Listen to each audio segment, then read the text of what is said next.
सुस्वागतम सुस्वागतम. हरिभक्तपरायण श्री महाराज सातारकर यांचे आगमन झाले आहे.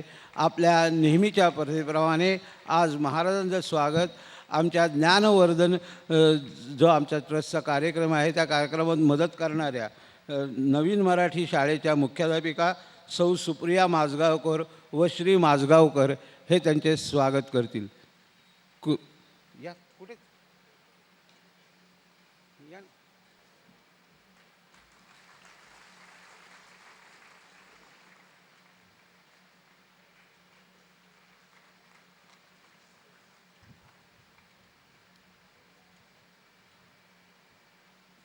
हर विठ्ठल श्री ज्ञानदेव तुकाराम ज्ञानेश्वर महाराज की जय. तुकाराम महाराज की जय. सद्गुरु दादा महाराज. ओम नमो ज्ञानेश्वरा.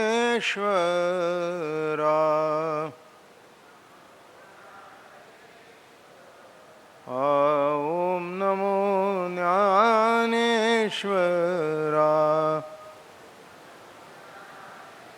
करुणा करा दयाळा. करुणा करा दयाळा. तुमचा अनुग्रह लादलो. पावन झालो चराचरी.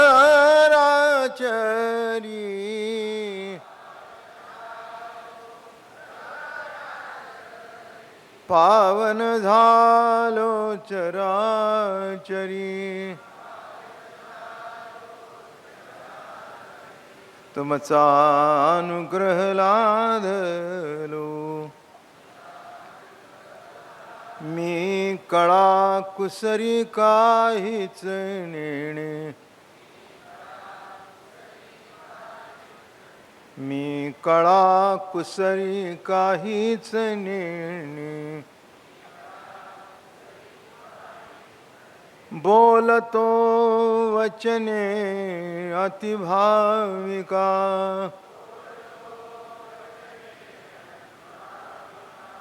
बोलतो वचने अतिभाविका. तुमचा अनुग्रह लादलो. पावन झालो चराचरी. तुमचा अनुग्रह लादलो. एका जनार्दनी तुमचा दास. एका जनार्दनी तुमचा दास. त्याची आस पुरवावी. त्याची आस पुरवावी. तुमचा अनुग्रह लादलो. पावन झालो चराचरी. पावन झालो चराचरी. तुमचा अनुग्रह लादलो. पुंडलिकावरती हरविठ्ठल श्री ज्ञानदेव तुकाराम ज्ञानेश्वर महाराज तुकाराम महाराज. संत श्रेष्ठ ज्ञानेश्वर भगवान आणि जगताकडे बघण्याचा त्यांचा जो दृष्टिकोन आहे आणि त्या दृष्टिकोनातून त्यांना जो अनुभूती झाली, अनुभव आला. अनुभव शब्दामध्ये मांडणं मोठं अवघड आहे. कारण तेच ज्ञानेश्वरीत म्हणतात, हे अनुभवाचे जोगे नव्हे बोलायचे. पण ज्ञानेश्वर महाराजांच्या रूपाने एक द्रष्टा पुरुष जेव्हा अवतार घेतो तेव्हा ते अशक्य ते शक्य करून दाखवतो. परमार्थ परमार्थ म्हणजे दुसरं काही आहे असं मला वाटत नाही. मी नेहमी सांगत असतो की देव भेटण्याकरता परमार्थ नाही, तर देव कळण्याकरता परमार्थ आहे. जो कधी सोडूनच गेला नाही, भेटण्याचा प्रश्न काय आला? संत संगतीमध्ये कीर्तन प्रवचनाच्या माध्यमातून, ग्रंथांच्या अभ्यासातून किंवा ध्यासातून दृष्टी बदलली की जो काही आनंद प्राप्त होतो, मग तो जेवती पाय तेवती सुखाची सृष्टी होय, तो म्हणे ते तर आहे महाबोधू. तो जिकडे पाहिल तिकडे सुखाची सृष्टी होते. सुखाची का सृष्टी होते? त्याला प्रत्येक व्यक्तीमध्ये, प्रत्येक वस्तूमध्ये सुखरूप परमात्म्याचं दर्शन होतं. आणि त्याला सुखरूप परमात्म्याचं आपल्यासकडं दर्शन झाल्या कारणाने जगाला सुद्धा तो सुखरूप करण्याची त्याच्यामध्ये ताकद असते. हेच त्याच्यातलं वर्म आहे. आम्ही सुखापर्यंत पोचतो आणि सुखापर्यंत पोचतो म्हणून दुःखाकडे येतो. सुख दुःख सापेक्ष याच्यात आहोत आम्ही. कधी दुःख आहे, कधी सुख आहे, कधी चांगलं आहे, कधी वाईट आहे. पण सुखरूपता हा भाग निराळा आहे. तसे या ठिकाणी ज्ञानेश्वर महाराज सुखरूपतेचं वर्णन करतायत. आम्ही धाले तेणे उद्गारे लागती गाजो.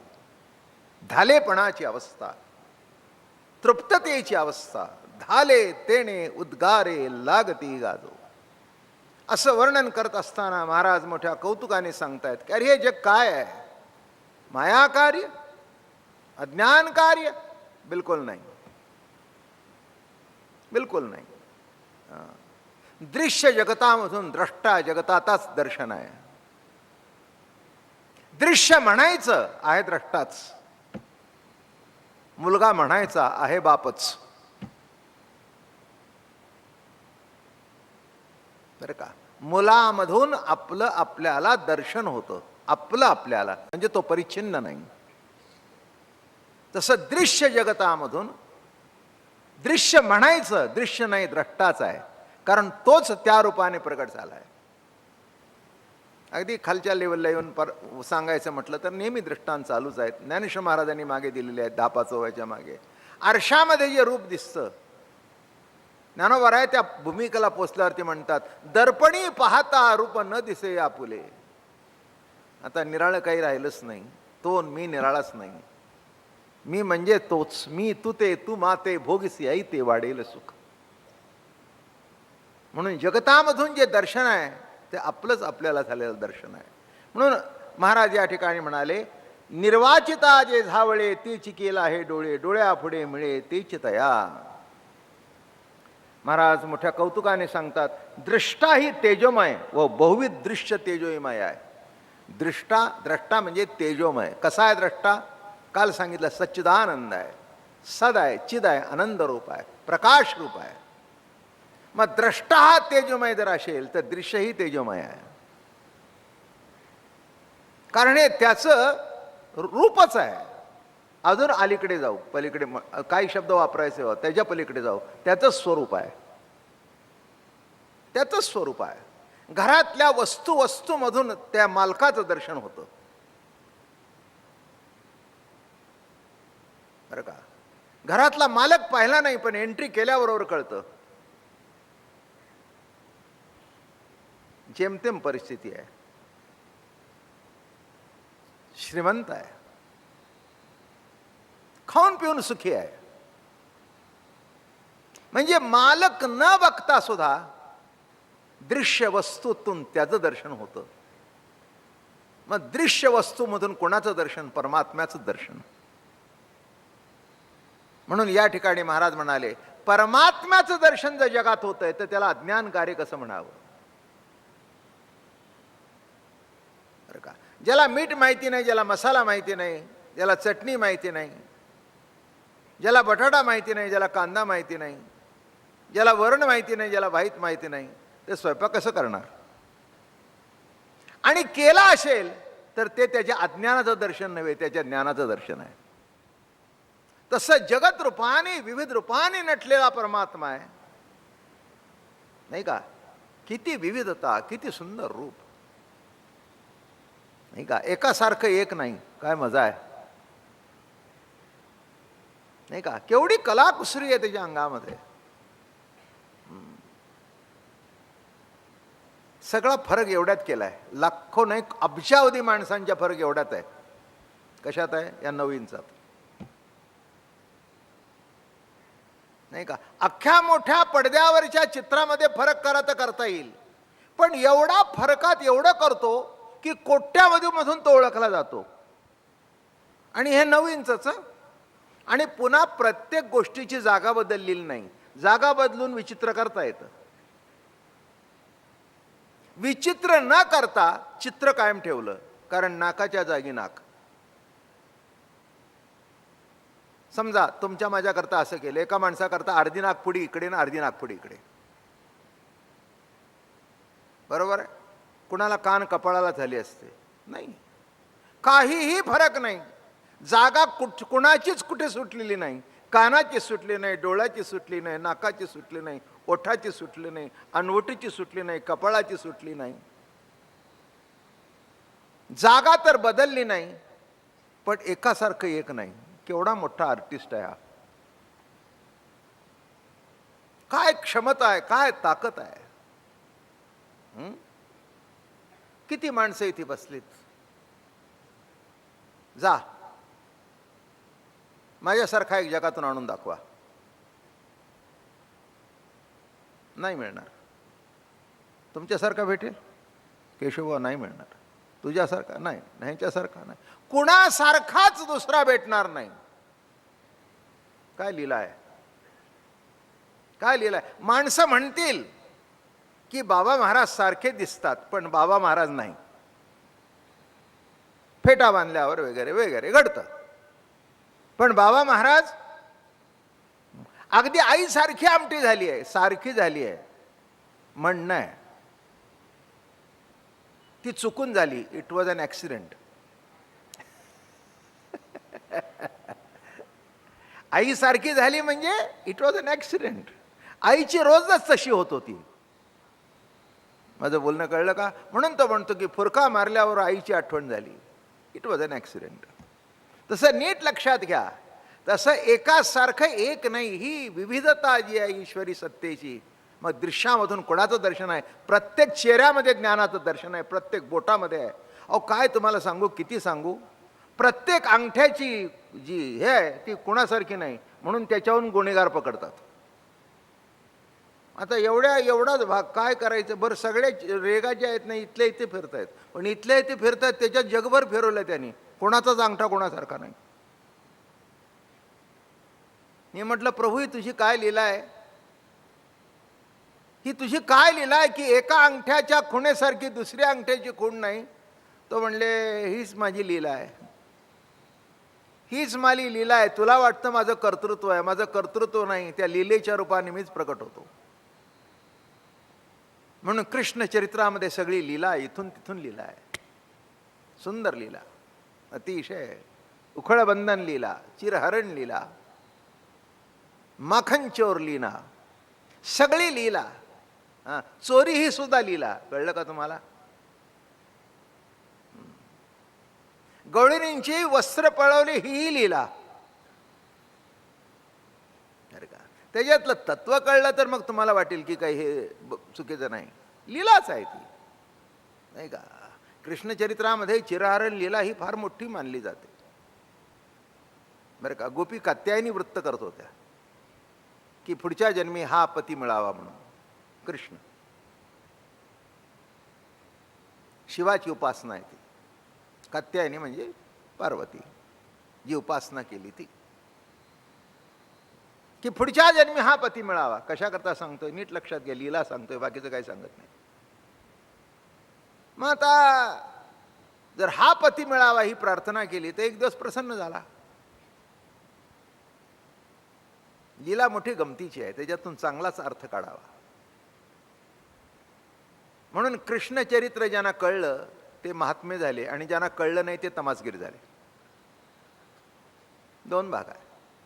तिथेही कृष्ण आहे, इथेही कृष्ण आहे, पण फरक आहे. इथला कृष्ण निराळा आहे. काय? पदराला ओढू नको हा शब्द जरी असला तरी ओढल्याशिवाय बरं वाटत नाही, हे त्याच्यातली भूमिका आहे. गोपी तिचाच अर्थ आहे, जी गोइंद्रियातून प्रभू प्रेमाचा रसपान करते, रस पिते ती गोपी. सर्वच त्याचं रूप असल्या कारणाने कुठेही फरक नाही, कुठेही फरक नाही. क्षमा करा, दृष्टांत जरा हे आहे, पण सांगायला काही हरकत नाही. सगळी चांगली सात्विक मंडळी आहेत. बाई आपल्या नवऱ्यापुढे कपडे बदलायला सुद्धा लाजेल, पण आपल्या बाळापुढे नाही. कारण परिच्छिन्नता नाही, कुठे साक्षीत्व नाही, एकरूपता आहे. तसं गोपी रूपाने प्रभूच नटलेला होता आणि प्रभूच्या रूपाने गोपीच होत्या. वस्त्र ठेवली आणि स्नानाला उतरल्या. यांनी सगळी वस्त्र घेऊन टाकली. असं आहे तत्वज्ञानामध्ये, भेद हे लुगडं आहे. माझं म्हणणं कळलं का? नाथ महाराज भागवतात म्हणतात, एकांत मिनलिया कांता लाज सर्वथा सोडावी. ती सोडली तर आई होईल, नाही तर आई होणार नाही. द्वैताचं लुगडं इथे सगळं संपून गेलं, येऊन गेला. थोडक्यात सांगतो, तसे चिर राहिलेला सांगायचे म्हटलं तर तो स्वतंत्र विषय आहे. ते प्रश्न उत्तरं सांगायचे. बाहेर आल्या, बाहेर आल्या, बघितल्यानंतर काही कपडे नाहीत. अर्र म्हणे. आणि हे पाटे 3-4ची गोष्ट. पूर्वीच्या काळी बायका लवकर आंघोळीला यायच्या, पुरुष यायचे आत, म्हणून त्यावेळेला गावातला पुरुष कोणी जायचा नाही तिथे, बरं का. कालची भांडी धुणी घेऊन जायची, धुवायची, आंघोळ करायच्या, आणि घरी यायचं. मग त्या गेल्यानंतर पुरुष जायचे. गाव, ओढा, लहान गाव, तसं झालं बा. मोठी गंमत झाली तिथे. ह्या आतमध्ये बुडल्यावर हे घेऊन गेल्या. बाहेर येतात तर काही नाही तिथे. घाबरल्या. इकडे तिकडे बघतायत, इकडे बघतायत, तिकडे बघतायत, तिकडे बघतायत, तिकडे बघतायत, कुठे आहे कोण? वरून हास्य आलं. अर म्हणे, तू आहेस होय. मग जास्तीच लाजल्या. ते म्हणे, कन्हैया ती लुगडी टाक खाली. ते म्हणले, तसं नाही आहे. अशी आंघोळ नदीमध्ये कळणं हे पाप आहे. पापाचं प्रायश्चित्त केल्याशिवाय तुम्हाला मी लुगडी देणार नाही. मग काय प्रायश्चित्त करायचं? तो उगवता सूर्य आहे त्या दिशेला हात जोडा. मग ते आता कसा हात जोडणार? एका हाताने करतात, 2 हात लावा म्हणे. ते म्हणे, कन्हैया काय सांगतोस, लाज वाटते. तेव्हा त्यांनी सांगितलं, लाज वाटत नाही का तुमच्या जीवाला? पाणी अंगाला स्पर्श करते तेव्हा लाज वाटत नाही. तत्वज्ञान आहे का त्यातलं? वारा अंगाला स्पर्श करतोय तेव्हा लाज वाटत नाही. डोळे अंगाला स्पर्श करतात तेव्हा लाज वाटत नाही. आणि मी तर तुमच्या रूपानेच आहे, माझी लाज का वाटावी? मी तू पण जाऊ दे दुरी, एकची घोंगडी पांगरू हरी.